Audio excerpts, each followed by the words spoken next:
The shuttle descended slowly through the glowing clouds of Viralia, the alien world that humans had only recently begun to explore. Captain Elias Cross sat in the passenger seat, his eyes fixed on the city below. It looked like a dream. Silver, towers spiraling into the sky, bridges of crystal connecting them, and gardens hanging high above the streets like floating islands. He had been on many planets during his career as a diplomat for the United Earth Alliance, but nothing compared to this. Viralia was not just another world. It was the heart of the Virelian Empire, a civilization known for its pride, beauty, and fierce independence. Their people were tall, graceful, and intelligent, with a culture that had lasted for thousands of years. For centuries, no outsider had been allowed to step foot in their royal city. And yet here he was, invited personally by the Queen herself. Scifi. Shuttle touched down in the royal landing bay, its floor polished like a mirror. Two Virelian guards, dressed in silver armor that shimmered under the sun, stepped forward. They were easily 7 feet tall, their long hair tied back with golden clasps, their faces calm but watchful. One spoke in a deep, melodic voice. "Captain Elias Cross, the Queen awaits you." Elias nodded, trying to keep his voice steady. "Lead the way." They walked through wide marble corridors lined with towering statues of past rulers. The air smelled faintly of flowers, and the distant sound of soft music echoed through the halls. Every detail seemed designed to remind visitors of the Virelians' power and elegance. Elias knew he was here for an important reason, to discuss peace between their people and his. But deep inside, he felt a nervous curiosity. Why had the Queen invited him personally when she had never spoken directly to any human before? The great doors to the throne room opened. The space was massive, with high arches painted in deep blue and silver patterns. Sunlight poured in through tall windows, reflecting off the crystal floor. At the far end, upon a throne made of intertwined silver and glass, sat Queen Serenia of Virelia. She was dressed in flowing robes of white and blue, embroidered with patterns that seemed to move when the light shifted. Upon her head rested a crown unlike anything Elias had ever seen, delicate yet strong, shaped like the wings of a bird, with gems that caught the light in 1,000 colors. Her posture was perfect, her expression calm and distant, as if she had seen the rise and fall of worlds. Elias stepped forward, stopping at the center of the hall. The Virelian court stood on either side of the throne, rows of nobles and advisors watching him closely. He could feel their eyes studying every movement he made. "Your Majesty," he began, his voice respectful, "I am honored to—" Then it happened. The Queen's eyes met his. For a brief moment she seemed frozen, as if seeing something impossible. The calm mask she wore shifted just slightly into something else, a mix of surprise and sadness. Without saying a word, she slowly rose from her throne. The court gasped softly, for it was rare for her to stand for anyone. And then, to Elias's shock, she reached up, lifted the crown from her head, and held it in her hands. The hall fell silent. Every noble, every guard, every servant froze where they stood. Elias could hear his own heartbeat in his ears. The queen of an empire that spanned 1,000 star systems had just removed the very symbol of her power. Elias took a step forward, unsure if this was some kind of test, a ritual, or an insult. "I don't understand," he said quietly. The queen's gaze softened, though her voice remained formal. "You will in time." She handed the crown to a nearby attendant and took a step down from the throne. The sight alone was enough to make several advisors whisper in alarm. A queen stepping down to meet someone halfway, it was something that simply did not happen in Virelia. "You are far from home, Captain Elias Cross," she continued. "And yet, you feel familiar." Elias felt a strange chill run down his spine. Familiar? I've never been here before. She studied him for a moment longer, as if weighing her next words, then simply turned to the court. See that our guest is treated with the highest honor. No harm shall come to him while he is within these walls. 2 guards stepped forward again, though this time their posture seemed less like watchful escorts and more like protectors. The queen returned to her throne, but did not put her crown back on. As Elias was guided out of the throne room, he could hear the whispers behind him. Why did she remove it? Has the prophecy begun? It cannot be. Not after all these years. The words meant nothing to him, but he caught the repeated mention of a single phrase. The one from the distant flame. The corridors seemed longer on the way back. Every guard, servant, and noble. He glanced at him with a mix of curiosity and suspicion. The air felt heavier, as if he had stepped into the middle of a story that had begun long before he was born. Finally, they arrived at a guest chamber so grand it could have been a palace on its own. The walls were carved with flowing patterns of silver. The bed was large enough for 4 people, and a balcony looked out over the city's shining towers. A servant placed a tray of fresh fruit and crystal water on the table before bowing and leaving. Elias stood there for a long moment, trying to make sense of what had happened. He had come to talk about trade, politics, and peace agreements. But instead, the most powerful woman in this empire had looked at him as though he were someone from her past or her future. He stepped out onto the balcony. The alien sky stretched overhead, a soft purple glow deepening toward night. Airships drifted between the towers, their lights blinking like slow-moving stars. Somewhere in the distance, music played. Again. A song that felt both joyful and sad at the same time. Elias leaned on the railing and exhaled.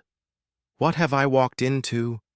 Somewhere behind him, in the shadows of the chamber, a faint voice whispered words he could barely hear. Crown has fallen, the flame has returned. He turned sharply, but the room was empty.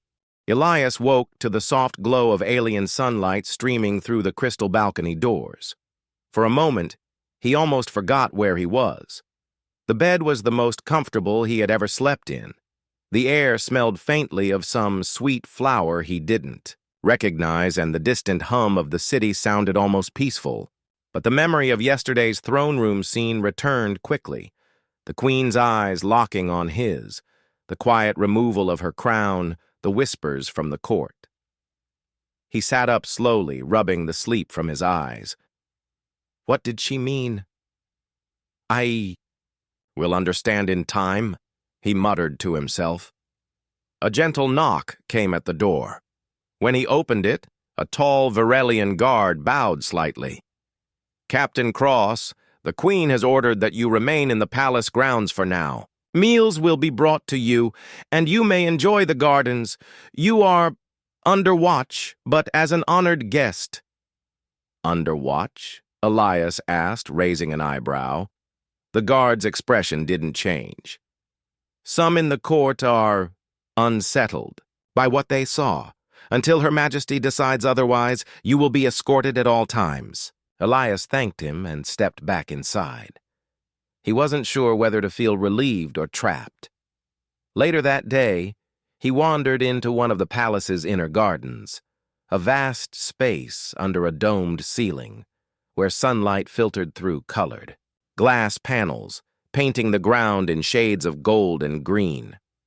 Strange alien flowers opened and closed as he passed, and crystal-clear water ran in winding streams between the walkways. His guard followed at a polite distance.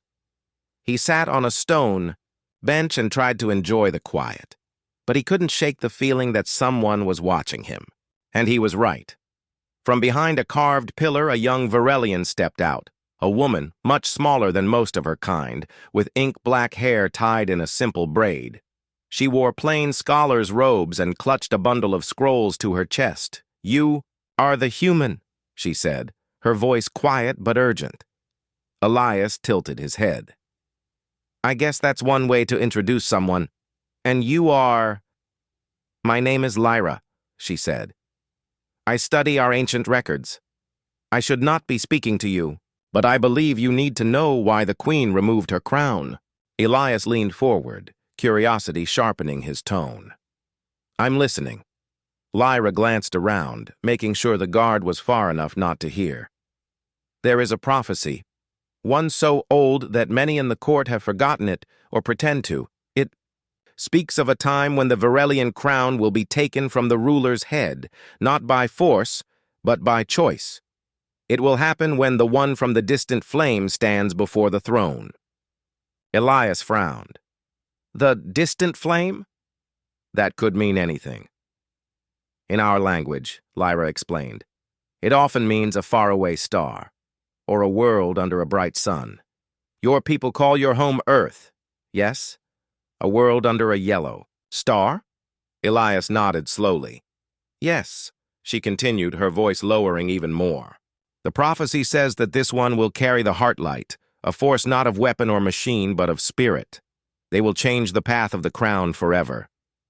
That sounds poetic, Elias said carefully. But why me? I'm just a diplomat. I've never been here before. Lyra studied him closely. I do not know, Captain, but the Queen believes you are the one in the prophecy. And that frightens many people in the court. Frightens? Elias asked. Yes, she replied. Because if the prophecy is true, then the crown's power may no longer stay within the royal bloodline. Some believe it will mean the end of the Varelian Empire as it has always been. Elias leaned back, processing her words. So you're telling me that one look at me made the Queen think I'm destiny? Lyra gave a small nod. That is why she took off her crown. It was not surrender. It was recognition. Before Elias could ask more, the sound of heavy footsteps echoed through the garden. 2 royal advisors in dark blue robes entered, speaking sharply to each other in the Varelian tongue. They stopped when they saw Lyra. You, one snapped. This area is restricted to scholars with permission. Leave at once. Lyra bowed quickly and whispered to Elias, Remember my words. Do not ignore them. Then she hurried away, clutching her scrolls tightly. The advisors gave Elias a long, cold look before turning to leave. His guard stepped forward, saying, It is best you return to your chambers for now, Captain. Back in his room, Elias paced the floor. He had come here to talk about trade routes and mutual defense treaties. He hadn't planned on becoming part of some ancient legend. That evening, another knock came at the door. A palace servant entered, setting down a tray of food, fruits that glowed faintly in the dim light, and bread made from pale, soft grain. As the servant left, he quietly slipped a folded scrap of parchment onto the table. Elias opened it. The handwriting was elegant but hurried. It read, The prophecy is older than the crown itself. Some will try to protect you, others will try to remove you. Trust is rare here. Watch the stars. He sat there for a long time staring at the words. Outside, the alien night was alive with lights. Ships drifting between towers, the moon casting silver paths across the city. Far above, in a high tower, Queen Serenia stood alone on her balcony, looking toward the horizon. Her crown rested on, a nearby table untouched. Her advisors argued behind closed doors, but she paid them no mind. Her thoughts were on the human below, and the choice she knew was coming. Elias didn't see the Queen for 2 days after his conversation with Lyra. During that time, the palace felt less like a place of welcome and more like a maze of polite surveillance. Wherever he went, guards followed. Whenever he tried to speak, with members of the court, they smiled politely but said little. It was as if every word around him was being measured, weighed, and possibly reported. On the morning of the third day, his guard arrived earlier than usual. The man's silver armor gleamed in the light as he spoke. "Captain Cross, Her Majesty requests your presence in the starlit garden." Elias tilted his head. "And where exactly is that?" "You will see," the guard replied, his tone neutral, but respectful. They walked through winding hallways, each one lined with flowing banners that shimmered with tiny moving lights, as if the fabric itself remembered the stars. After several turns, they reached a tall set of golden doors carved with scenes of alien constellations. The guard pushed them open, and Elias stepped inside. The starlit garden took his breath away. It was not just a garden, it was a world under glass. A massive transparent dome arched overhead, revealing the violet sky beyond. Inside, the garden was filled with towering plants that glowed faintly, their colors shifting like the sky at sunset. A stream wound its way between paths of pale stone, and in the air drifted soft motes of light like slow-moving fireflies. At the center, near a pool of water that reflected the dome like a mirror, stood Queen Serenia. She was not wearing the heavy robes from the throne room. Instead, she wore a simpler gown of pale silver that seemed to catch the light of the glowing plants. The crown was nowhere in sight. She turned when Elias approached. "Captain Cross," she said with a small nod, her voice warm but still carrying the tone of a ruler. "Walk with me." Elias followed her along a narrow path bordered by flowers that opened as they passed. "It's beautiful here," he said quietly. "It is one of the few places where the palace cannot hear me," Serenia replied. Her gaze was fixed ahead, but her words were deliberate. "Every wall, every hall has ears. But here, only the plants and the stars listen." Elias raised an eyebrow. "So, what is it you need to say?" The queen paused by the pool, looking at her own reflection in the water. "When I first saw you, I felt something I have not felt in all my years. On the throne. A pull, a connection, as though I was looking at someone I had met long ago, in another lifetime." Elias crossed his arms. "That's a strange thing to say to someone you've just met." "Perhaps," she admitted, "but it is the truth. And then there is the way the garden reacts to you." Elias frowned. "What do you mean?" She gestured toward the flowers at the edge of the pool. Elias stepped closer, and as he did, the plants seemed to lean toward him. Their petals shifted color, soft white to deep gold, as though responding to his presence. "I've never seen that before," he said. "Nor have I," Serenia replied. "These plants respond only to those who carry the heart light. It is not a thing you can see or measure. It is something felt. It was once the way our rulers were chosen before the bloodline took over." Elias shook his head slowly. "Heartlight prophecy. I'm a diplomat, not a mythical hero." The queen gave a small smile. "Perhaps the two are not so different." They began walking again, the air between them filled with the faint sound of running water. Elias found himself asking, "Why tell me this? If your court already fears me because of this prophecy, isn't it dangerous to make me more involved?" "Dangerous?" Serenia echoed. "Yes, but truth is always dangerous to those who live in comfort with lies." She stopped again and looked directly at him. "You must understand. There are some who will want to use you, and others who will want to remove you entirely. The prophecy is older than the empire. No one knows exactly what it means.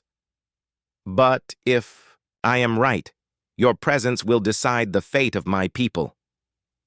Elias stared at her for a long moment, unsure what to say. Finally, he asked, "And what do you want from me?" Serenia's expression softened, though her voice remained steady. "I want you to be ready, that is all." Before Elias could respond, a deep, echoing sound cut through the peaceful air of the garden. It was not a natural sound. It was a low, mechanical hum that rose quickly into a sharp alarm. The soft motes of light above them dimmed as if in fear, and the glowing plants closed their petals. Elias glanced toward the dome's edge. That doesn't sound like good news. A Varelian guard ran down the path toward them, his voice urgent. Your Majesty, enemy ships have entered the upper atmosphere. Warlord Kareth's fleet demands immediate surrender of the palace. Serenya's eyes narrowed, but her posture did not break. Tell the Defense Council to hold the line. Do not return fire unless I order it. Yes, Majesty, the guard said before rushing away. Elias stepped forward. Warlord Kareth? I'm guessing? He's not one of your friends. Serenya gave a short, humorless laugh. No. He is one of the loudest voices in the council against you. He believes you are a threat to our traditions. And now he sees an opportunity to remove both of us at once. That's a comforting thought, Elias muttered. The queen looked at him, her voice low. This is why I brought you here, Elias. If they take the palace, they will not stop at the throne. They will end the prophecy before it can unfold. Elias felt a weight settle on his shoulders. So I'm not just a guest anymore. I'm a target. Yes, she said simply, but you are also more important than you know. In the distance, the alarm continued to wail, its sound carrying through the gardens like a warning from the stars themselves. The peace of the starlit garden was gone, replaced by the sharp taste of danger in the air. Elias glanced at the queen. I hope this prophecy of yours includes me making it out alive. Her answer was quiet, almost like a promise. If I have anything to say about it, you will.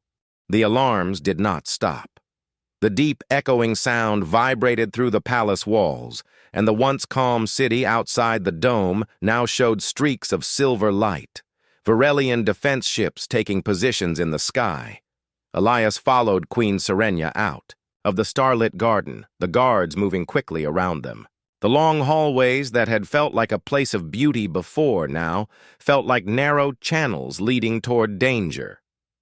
Every servant and court member they passed bowed to the queen, but their eyes betrayed worry, and in some cases, fear. 2 armored guards approached. Your Majesty, one said firmly, we must take you to the secure chamber. Serenya shook her head. No, I will not hide while my people face an enemy. I will address the council and the defense commanders directly. The second guard glanced at Elias. And the human? He stays under my protection, Serenya said sharply. Double the watch around him. Elias frowned. Wait, protect me? I thought your warlord was here for the throne, not me. The queen's voice was calm, but her eyes were sharp.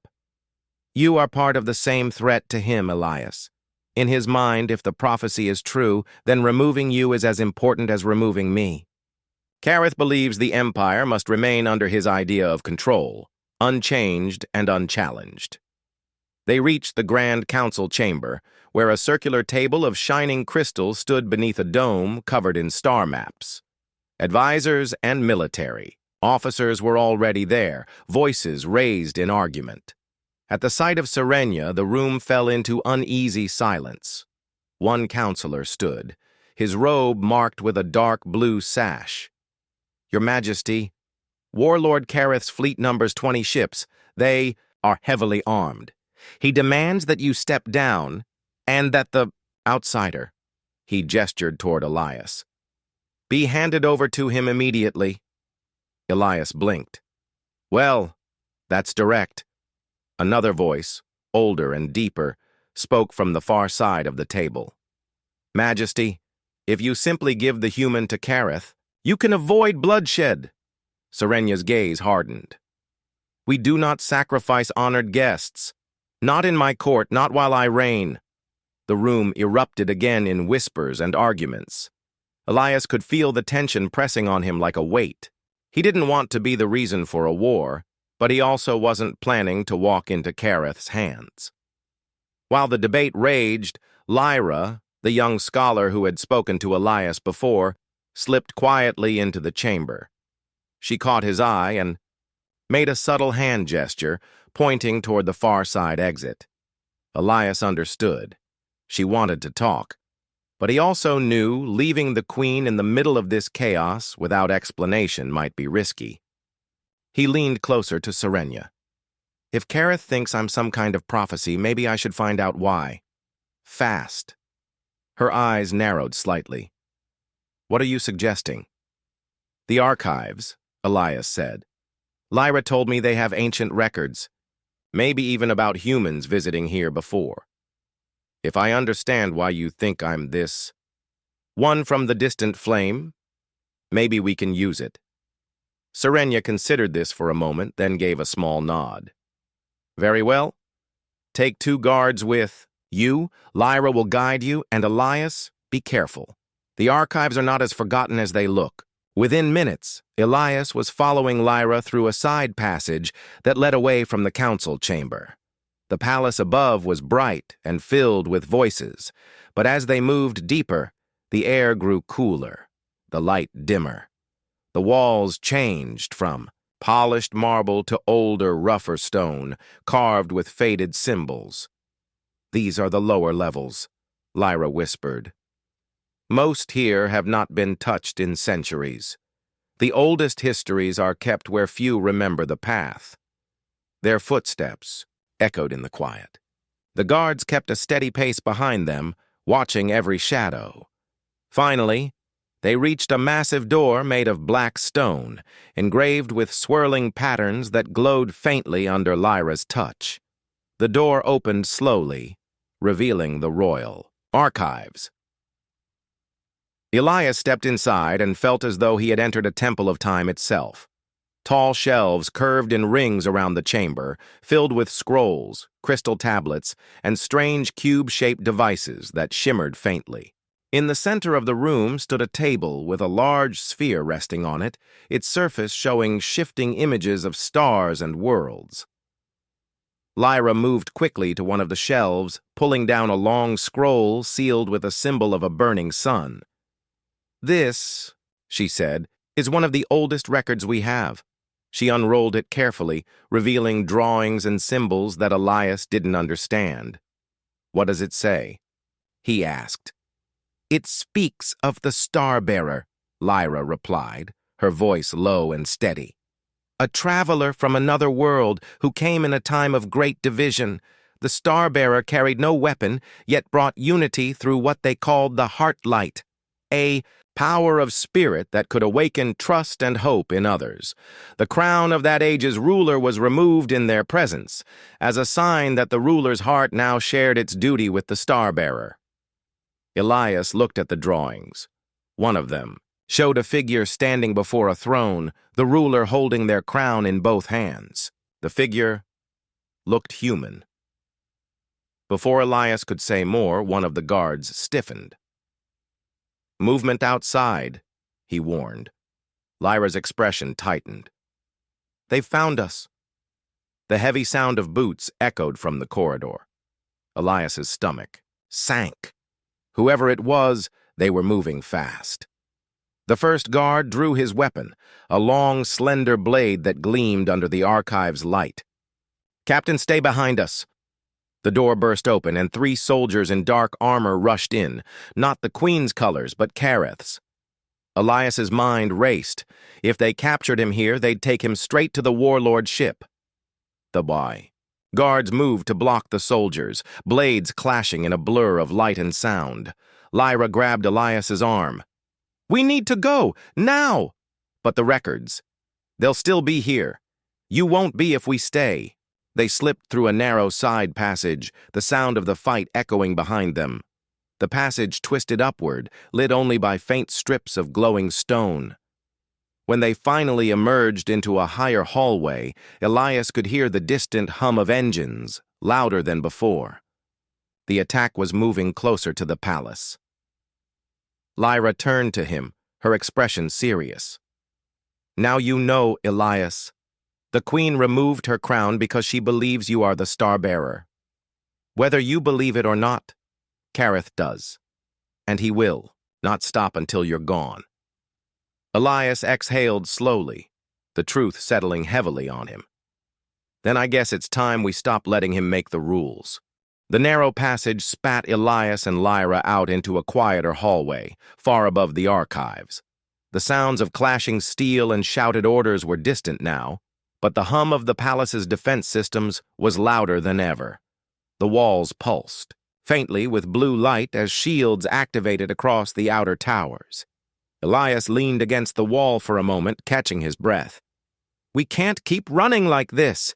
If Kareth's people are already inside the palace, they'll corner us. Sooner or later, Lyra nodded, her braids swinging slightly as she turned her head. Then we need to reach the queen before they do. But first, there's something else you should see. Elias frowned. More records? Yes, she said quickly. The archives have more than scrolls. There is a sealed chamber. Few know about it. It contains proof.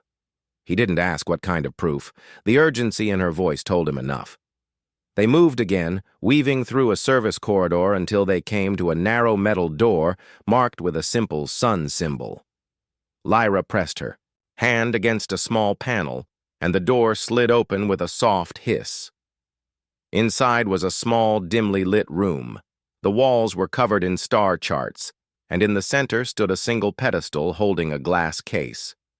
Within it rested a strange object, a metal disc about the size of Elias's hand, covered in markings that seemed to shift when he looked at them. This, Lyra whispered, was found in the mountains of our northern continent over 600 years ago. Our ancestors believed it was part of a relic left by the Starbearer. Until now, it was only a curiosity. But when you arrived, the disc changed. Elias stepped closer. As he neared the case, the markings on the disc began to glow faintly, forming shapes he recognized, Earth's continents. His heart thudded. That's impossible. Not impossible, Lyra said softly. It means the Starbearer came from your world. Elias stared at the disc. If this is true, then your prophecy isn't about some legend. It's about history. Real history. Before Lyra could answer, a loud crash echoed down the hallway. The door shuddered under an impact. Voices shouted outside. Kareth's soldiers again. They're coming, Lyra said urgently. We need to move now. Elias glanced back at the glowing disc. We can't just leave this here. If Kareth gets it, he'll twist the truth to suit him. Lyra hesitated only a moment before unlocking the case. She placed the disc in a small pouch and handed it to him. Guard it as you would your life. The pounding on the door grew louder. Elias and Lyra slipped through a second exit at the back of the chamber, racing through a curving stairwell that took them upward. They emerged into a grand hallway lined with tall windows, through which the chaos outside was clear. Defense ships clashing in the air. The night sky lit with bursts of silver light. Ahead, two figures approached, Queen Serenia and a squad of her elite guards. Her expression shifted from relief to determination when she saw Elias. You're alive, she said, her voice firm. Good, we don't have much time. Elias held up the pouch. We found something, proof that the Starbearer came from Earth. Serenia's eyes flickered with recognition, but she shook her head. We will speak of it later. For now, we must hold the throne room. If Kareth claims it, the people may see it as a sign of my defeat. They moved together toward the palace's central hall. Along the way, the Queen's guards engaged small groups of enemy soldiers, the sound of combat echoing off the high walls. Elias kept low, clutching the pouch. He wasn't a fighter, but he knew that if this artifact was lost, so was any chance of proving the prophecy. When they finally reached the throne room, Serenia ordered the massive doors sealed behind them. The room was a place of beauty, tall crystal pillars, a floor that reflected the light of countless candles, but now it felt like a fortress preparing for siege. One of the guards reported quickly, Majesty, Kareth's forces are pushing through. The East Wing. They'll be here within minutes. Serenya turned to Elias. If they breach these doors, I want you to stay behind me, no matter what happens. Elias shook his head. If the prophecy is real, then it's not just your fight. It's mine too. A faint smile touched her lips, spoken like the star-bearer himself. The pounding began, a heavy, rhythmic sound. As something massive struck the doors, each impact sent a vibration through the floor. The guards braced themselves, weapons ready. Elias's mind raced. He wasn't a soldier, but he knew strategy. They want you and me both alive long enough to parade us as trophies, he said quickly. That means they'll be careful at first. We can use that. Serenya nodded slightly. Agreed. We hold them just long enough for the outer defenses to rally. The doors finally gave way, splintering inward. Kareth's soldiers surged into the room, their armor dark and heavy, their eyes fixed on the Queen and Elias. What followed was a blur of motion, steel clashing, shouts echoing, the flicker of candlelight on weapons. Elias stayed close to Serenya, but even in the chaos, he could see Kareth's strategy. He was trying to surround them, cutting off any escape. One soldier broke through the guard line and lunged toward Elias. Instinct took over. He grabbed a fallen staff from the floor and swung, knocking the attacker backward. The force surprised even him. Serenya glanced at him, a flicker of approval in her eyes. The fight raged on, but slowly, the defenders pushed the enemy back toward the doors. Outside, the sound of more friendly troops arriving grew louder. Kareth's forces began to retreat, their attack faltering. When the last of them was gone, the throne room was silent except for the sound of heavy breathing. Serenya stepped forward, her gaze steady. Tonight, you proved more than courage, Elias. You proved that the crown's trust in you was not misplaced. Elias opened the pouch and held up the disc. Then it's time we show everyone the truth. The Queen nodded, her eyes bright. Yes. Tomorrow we tell the Empire who you are and why I laid down my crown. Morning came quietly, as if the city itself was holding its breath. The sky above Veralia glowed in shades of violet and gold, and the streets below the palace were filled with curious citizens. News of the battle in the palace had spread quickly, but so had rumors. Rumors of the Queen protecting a human at all costs, and whispers of an ancient prophecy being fulfilled. In the throne room, Queen Serenya stood without her crown, dressed in ceremonial silver robes. The room had been repaired. Overnight, though the faint marks of the fight still showed on the polished crystal floor. Elias stood beside her, holding the small metal disc in both hands. This will be the most important gathering of my reign, Serenya said softly to him. And perhaps of yours. Elias glanced at her. I'm not a ruler. She gave a faint smile. Neither was the first star-bearer until the people made him one. The heavy doors opened, and the grand hall beyond was already filled with nobles, soldiers, and citizens who had been allowed in for this special address. The sound of their voices was like the distant ocean, restless and unsure. Serenya walked, forward with Elias at her side, and the hall grew silent. She began to speak, her voice steady and clear. My people, last night we faced an attack not from beyond the stars, but from within our own walls. Warlord Kareth sought to take the throne by force and to remove a guest who came here in peace. But this guest is not simply a visitor from another world. He is the fulfillment of an oath our ancestors made long ago. Murmurs spread through the crowd. Serenya raised a hand, and the noise faded. She gestured toward Elias. This is Captain Elias Cross of Earth, a world under the distant flame.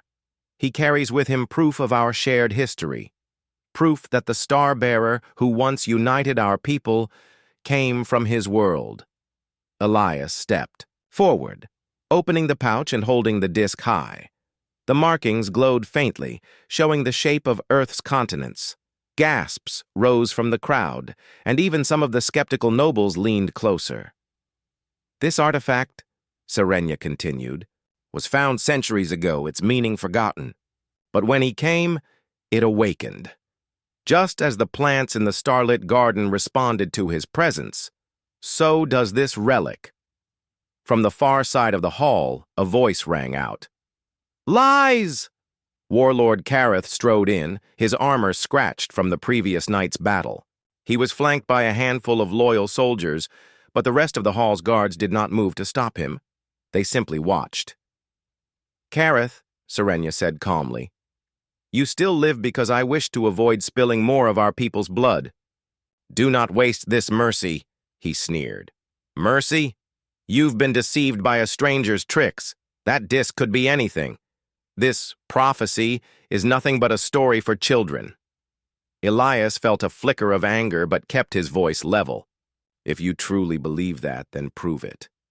Touch the disc. If it doesn't react, you'll have your answer." The crowd murmured again. Kareth hesitated, but pride pushed him forward. He stepped up and placed his hand on the metal surface. The markings dimmed instantly, fading to nothing. Gasps filled the hall. Serenia spoke again, her voice rising. "The relic responds to one who carries the heart light. It responded to the star-bearer long ago, and now it responds to Elias Cross." Kareth's jaw tightened. "Even if your story is true, it changes nothing. Our empire does not need outsiders to guide it." A noblewoman near the front stepped forward. "Perhaps that is why we have lost so much unity in recent years, because we have forgotten what the crown truly means." Others nodded, voices rising in agreement. The tide in the hall was shifting, and Kareth could feel it. His soldiers glanced at one another, uncertain. Serenia walked to the throne and picked up her crown. She turned, holding it out not over her own head but toward Elias. The hall went completely silent. "In the time of the Star-Bearer," she said, "the crown was not a symbol of a single ruler's power. It was a promise shared between hearts. I remove it now, not as a sign of surrender but as a return to that promise." Elias shook his head slightly. "I'm not here to take your place." "You're not," Serenia replied. "You're here to stand with me." She placed the crown between them, resting it on the table at the foot of the throne. "From this day forward, the crown belongs not to one ruler, but to the bond between our peoples." The hall erupted, not in chaos, but in applause. The sound filled the air like a storm breaking after long clouds. Kareth's last loyal soldiers stepped back, leaving him alone. For a moment, Elias thought he might try one last desperate move, but instead he simply glared at them both. "You've doomed us," he muttered, before turning and walking out. Serenia didn't watch him go. She looked instead at the people, her voice carrying across the hall. "Today, we choose unity over fear. We choose truth over old shadows. And we choose to honor the promise of the crown." Elias felt the weight of the moment settle on him, not as a burden, but as something worth carrying. He stepped forward beside Serenia, and together they looked out over the crowd. From the back of the hall, someone began to chant his name. Others joined, and soon the hall echoed with the sound. Elias Cross, the human who had come as a diplomat and found himself part of a story older than the stars. Later, as the crowd began to leave, Serenia turned to him. "The prophecy spoke of change, Elias. Change is never easy, but today, we began it." He glanced toward the crown still resting on the table. "And tomorrow?" "Tomorrow," she said with a small smile, "we write the next chapter together." Outside, the alien sky brightened as the sun climbed higher, casting light over the city. For the first time since he had arrived on Virelia, Elias felt not like a visitor, but like someone who belonged. The crown might not sit on his head, but its meaning shared trust, shared duty, was now as much his as it was hers. And somewhere deep inside, he knew this was only the beginning.